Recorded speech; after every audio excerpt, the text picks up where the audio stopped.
여러분 안녕하십니까? 계속해서 대전, 세종, 충남에서 전해드립니다. 코로나19가 심각 단계로 격상된 가운데 대전에서도 세 번째 확진자가 나왔습니다. 이 확진자는 대전에서 두 번째 확진 판정을 받은 60대 여성의 남편으로 이 부부가 지난 19일 출퇴근 시간대 지하철을 이용한 게 가장 큰 걱정입니다. 김태욱 기자입니다. 대전의 코로나19 세 번째 확진자는 대전 두 번째 확진 여성의 남편입니다. 지난 15일 경북 경주에서 태국을 다녀온 대구의 지인 등과 부부 모임을 했습니다. 17일 대전으로 돌아와 18일 화요일에는 롯데마트 노은점에서 오후 3시대에 40여 분간 쇼핑했습니다. 문제는 19일과 20일입니다. 19일 수요일에는 출근 시간인 아침 8시에 지종역에서 지하철을 타고 대전역을 갔고 열차로 서울에 올라가 일을 본 뒤 오후 5시에 다시 지하철로 지종역으로 되돌아왔습니다. 20일 목요일에는 발열과 몸살 증세를 보인 아내와 116번 버스로 동네 의원과 약국을 갔고 다음 날인 21일 금요일 유성구 보건소에 선별 진료를 거쳐 22일 확진 판정을 받았습니다. 대전에서 코로나19 두 번째 그리고 세 번째 확진자가 다녀간 유성구 보건소입니다. 보건소 내 일반 업무는 모두 중단됐습니다. 2, 3번 확진자가 들른 지종역과 대형마트는 인적이 끊긴 채 긴급 방역이 진행됐고 도시철도 18편 72량은 소독됐으며 해당 시내버스 운행은 중단됐습니다. 확진자 3명은 모두 충남대병원 음압병상에 격리돼 치료 중인 가운데 현재 안정적인 상태로 알려졌습니다. 또 파악된 밀접 접촉자 24명은 자가격리 중인데 20대 첫 확진자가 자가격리 중 외출해 도심까지 다닌 건 방역 허점이라는 쓴소리도 제기됐습니다. 앞으로 좀 더 원칙이 그렇더라도 좀 더 강화해서 자가격리자에 대한 조치를 관리를 더 강화하도록 하겠습니다. 확진자 이용 시설에 대한 임시 휴업과 휴관, 폐쇄까지 권고된 가운데 확진자의 퇴근 시간대 대중교통 이용이 확인되면서 추가 조사에 비상이 걸렸습니다. MBC 뉴스 김태욱입니다.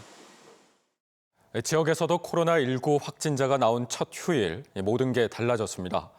교회 입구엔 열화상 카메라가 등장했고 일부 시설이 폐쇄되거나 휴관에 들어갔고 마트에서는 일부지만 사재기 등 불안 심리도 확산하는 모양새입니다. 이교선 기자가 보도합니다. 대전의 한 교회 입구, 마치 공항 검색대처럼 열화상 카메라가 등장했습니다. 체온 측정은 물론 손 소독까지 마쳐야 예배를 볼 수 있는데 신천지 교인이 아닌지 실제 등록된 교인인지 여부도 확인했습니다. 어떻게 교회가 또 좋은 역할을 감당할 수 있을까 고민을 하다가 저희는 온도 측정뿐만 아니라 여러 가지 방역과 또 여러 가지 저희 준비할 수 있는 모든 것들을 준비하기 위해서 특별히 열화상 카메라를 준비하게 된 겁니다. 의무 휴업일을 맞은 대형마트는 긴급 소독이 진행됐는데 일부 지역에서는 쌀 등 식료품을 구매해 놓으려는 불안감도 감지됐습니다. 각각 한 명의 확진자가 나온 세종과 계룡에서는 수영장과 박물관 등은 물론 국립세종도서관도 휴관에 들어갔습니다. 또 충북 청주 택시기사 확진자 부부의 서해안 여행으로 홍성과 태안, 서산에서는 경로당과 마을회관 등의 이용 자제가 권고됐습니다. 전문가들은 코로나19 지역사회 확산 국면을 맞아 무엇보다 손 씻기 등 개인 위생이 중요하다고 강조했습니다. 특히 이제 우리가 유의해야 될 부분들은 이 비누로 손을 씻어야 됩니다. 그러니까 소위 말하는 1830이라 그래서 하루 8번 이상 한 번 씻을 때마다 또 30초 이상. 코로나19 확진자가 발생한 이후 첫 휴일. 많은 게 달라졌지만 무엇보다 일상의 안전을 스스로 지켜야 한다는 공감대가 확산되고 있습니다. MBC 뉴스 이교선입니다. 지역에서도 코로나19 확진 환자가 잇따르면서 개인정보 유출이나 가짜뉴스 우려 또한 커지고 있습니다. 대전 확진자의 동선을 게재한 대전시청 홈페이지는 어제 저녁 한때 접속자 폭주로 다운됐고 거주지와 동선 등 공식적으로 확인되지 않은 정보를 담은 출처 불명의 SNS 정보도 떠돌고 있습니다. 인근 청주에서는 30대 확진자 부부의 개인정보를 유출한 공무원이 공무상 비밀 누설 혐의로 경찰에 자진 출석해 수사를 받고 있어 주의가 요구됩니다. 대전시가 아동 청소년 시설에 대한 대대적인 방역에 나설 계획인 가운데 일선 학교에선 방역 물품 확보에 비상이 걸렸습니다.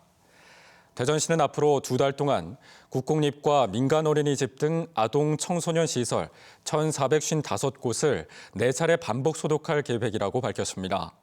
전국 학교 개학이 일주일 연기됐지만 교육계도 코로나19 확산 방지를 위한 방역 물품 확보에 비상이 걸렸습니다. 대전교육청은 7억여 원의 특별 교부금을 추가 투입해 방역용 마스크와 손 세정제 일괄 구매에 나섰고 세종교육청과 충남교육청도 예비비와 방역 물품 지원에 나섰지만 수급이 원활하지 않아 교육계의 고민이 커지고 있습니다. 코로나19 사태로 졸업식과 입학식 등 각종 행사가 취소되면서 화훼 농가들은 큰 어려움을 겪고 있죠. 이 때문에 사무실에 꽃바구니를 놓거나 꽃 나눔 캠페인 등 따뜻한 소비로 시름에 빠진 화훼 농가를 돕자는 움직임이 일고 있습니다. 김현미 기자가 전합니다. 당진시청에 깜짝 꽃시장이 열렸습니다. 봄꽃을 상징하는 노란 프리지어를 비롯해 비단향 꽃무로도 불리며 행사용으로 쓰이는 은은한 빛깔의 스토크까지 수북히 쌓였습니다. 연중 꽃이 가장 비싸고 잘 팔린다는 2월이지만 코로나19 여파로 졸업식과 입학식은 물론 각종 행사마저 줄줄이 취소되는 상황에서 시름에 빠진 농가를 위해 커피 한 잔 마실 돈으로 꽃다발을 사자는 따뜻한 소비 촉진에 사람들의 발길이 이어졌습니다. 저희 아이가 이번에 졸업을 하는데 못 샀어요. 지금 코로나 이것 때문에. 그래서 좀 아쉬움이 좀 많이 남더라고요. 그래서 친구들 좀 나눠주고 싶고 그리고 또 좋은 일을 하는 거라서. 당진시도 사무실 책상에 꽃바구니를 놓자는 캠페인을 시작했고 당진 화력이 700만 원어치의 꽃을 구입해 19개 단체에 꽃바구니를 선물하는 등 기업들도 힘을 보태고 있습니다. 꽃바구니를 만들어서 복지단 사무실에 전달하였고요. 시민들에게는 국가적 위기 극복을 위한 행복 에너지 꽃을 선물하게 되었습니다. 당진과 예산 등 충남이 전국 최대 생산지인 프리지어는 한 달 전보다 가격이 40%, 스토크는 반토막난 상태입니다. 꽃다발 하나, 꽃바구니 하나 더 사자는 작은 배려지만 시름에 빠진 농민들에겐 큰 힘이 됩니다. 시장도 물량이 많은 게 아니라 작년 한 3분의 1 정도뿐이 안 되던데요. 그런데도 소비가 안 되다 보니까 모든 분들이 좀 꽃을 생활화해 주셨으면 우리 농가들한테 큰 도움이 좀 되고요. 화훼 농민들은 자칫 가정의 달인 5월까지 코로나19 여파가 이어질 경우 한 해 농사를 망칠 수 있다며 꽃 한 송이라도 소비해 줄 것을 간곡히 호소하고 있습니다. MBC 뉴스 김유미입니다. 더불어민주당이 4.15 총선을 앞두고 내일부터 사흘간 대전 한 곳, 충남은 2곳에서 경선을 진행합니다. 대전 유성을에선 4선의 이상민 의원과 김종남 예비후보가, 논산 계룡 금산은 김종민 의원과 양승숙 예비후보, 당진은 어기구 의원과 한광희 예비후보 등 모두 현역과 신인 맞대결로 펼쳐지며 권리당원과 일반 시민 각각 50%의 ARS 여론조사로 진행됩니다. 한편 천안병 윤일규 의원이 총선 불출마를 선언한 가운데 민주당은 대전 박병석과 박범계, 조승래, 충남 박완주, 강훈식 의원 등 현역 5명과 원외인 박수현과 나소열, 복기왕, 조항기 예비후보 등 청와대 참모 출신 4명의 공천을 확정했습니다. 4.15 총선에서 더불어민주당 대전 중구 출마를 준비 중인 황운하 예비후보가 경찰인재개발원장 직위에서 해제됐습니다. 황 예비후보는 자신의 소셜미디어에 지난 21일자로 저는 사실상 경찰직을 떠났다라며 인재개발원장과 예비후보자 역할을 동시에 수행하는 건 매우 어색하다고 소회를 밝혔습니다. 황 예비후보는 이번 주 본격적인 선거운동에 들어갈 것으로 알려졌으며 검찰은 공직선거법 위반과 직권 남용 권리행사 방해 혐의로 황 후보를 기소한 상태입니다. 오늘 새벽 3시 10분쯤 논산시 상월면의 한 단독주택에서 불이 나 63살 이모 씨가 집안에서 숨진 채 발견됐습니다. 불은 주택 한 채를 모두 태워 소방서 추산 600만 원의 재산 피해를 낸 뒤 1시간 반 만에 꺼졌으며 경찰과 소방당국은 정확한 화재 원인을 조사하고 있습니다.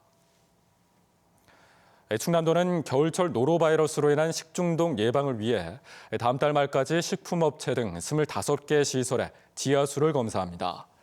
검사 대상은 식품 제조업체와 집단 급식소 식품 판매업, 50인 미만 사회복지시설, 휴양, 휴게시설 등으로 지하수를 도보건환경연구소에 의뢰해 노로바이러스 오염 여부를 분석할 방침입니다. 겨울철에 주로 발생하는 노로바이러스는 바이러스에 오염된 지하수나 채소, 과일류, 해조류 등을 섭취하거나 접촉을 통해 감염되며 음식물을 충분히 익혀 먹고 지하수는 반드시 끓여 마셔야 합니다. 세종시가 전국 최초로 버스에서 전동 퀵보드나 접이식 자전거 등 개인 이동수단 휴대를 허용합니다. 세종시는 다음 달부터 버스 운송약관 개정안 시행에 따라 개인 이동수단 휴대가 가능하며 휴대품 제한 중량도 기존 10kg에서 23kg으로 상향 조정했다고 밝혔습니다. 다만 일반 버스 정원의 70% 이상이 차거나 좌석 버스 빈자리가 없을 때 또 출퇴근 혼잡 시간대는 반입이 제한됩니다. 대전시가 다음 달 말까지 해빙기 안전점검을 통해서 취약시설 200여 곳을 집중 점검합니다. 이번 점검은 겨우내 얼었던 토사 내부 수분이 녹으면서 집안 구조가 약화돼 붕괴가 우려되는 축대나 절개지, 노후주택 등을 점검해 보수 보강을 실시하기 위한 것입니다. 지금까지 대전, 세종, 충남에서 전해드렸습니다.